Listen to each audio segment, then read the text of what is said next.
Vemulawada municipal పరిధిలోని పలు వార్డులలో సీసీ రోడ్లకు డ్రైనేజ్ నిర్మాణానికి ఇతరత్ర అభివృద్ది పనులకు ప్రభుత్వం పక్షాన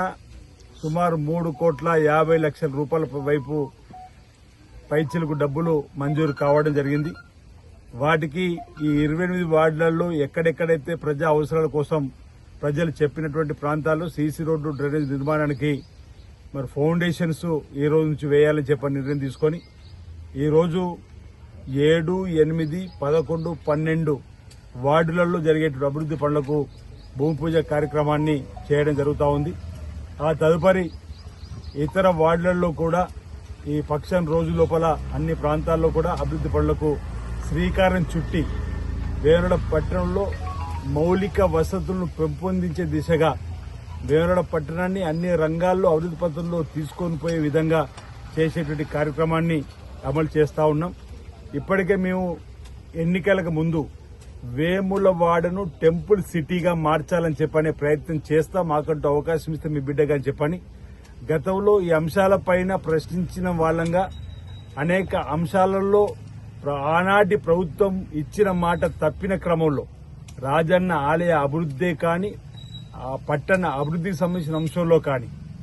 ఆ రోజు బాగా గుర్తు జూన్ 18, 2015 నా లగ్గం ఇక్కడైందని చెబుతూ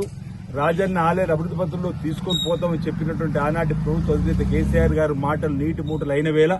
ప్రజల పక్షాన్ని మేము నిలబడి పోరాటం చేసిన సందర్భంలో ప్రజలు ఆశీర్వదించి ప్రశ్నించిన మీకే అవకాశం ఇస్తున్నాం, మీరే పనులు చేయాలని చెప్పినప్పుడు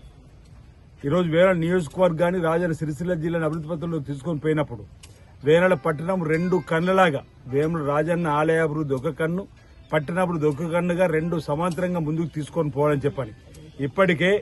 గుడి చెరువులోకి వెళ్తున్నటువంటి మురుగునీరును మళ్లించడానికి, మూలవాగులోకి వెళ్లేటువంటి మురుగునీరును మళ్లించడానికి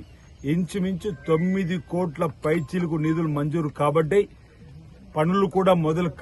కాబోతున్న సందర్భంలో అదేవిధంగా 3వ బ్రిడ్జి నిర్మాణాన్ని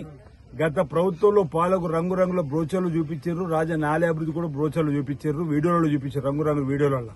మేము వచ్చిన తర్వాత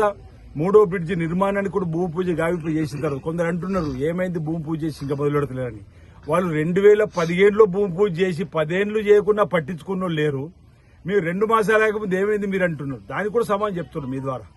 మేము భూమి పూజ చేసిన రోజు తిప్పాపూర్ బ్రిడ్జికి ఇరువైపులు ఉన్నటువంటి నిర్వాసితులు వచ్చి దీనివల్ల నష్టపోతున్నారు, మాకు నష్టపరిహారం ఇచ్చి మీరు ముందుకు వెళ్లాలని చెప్తే తీరా ఫైల్ చూస్తే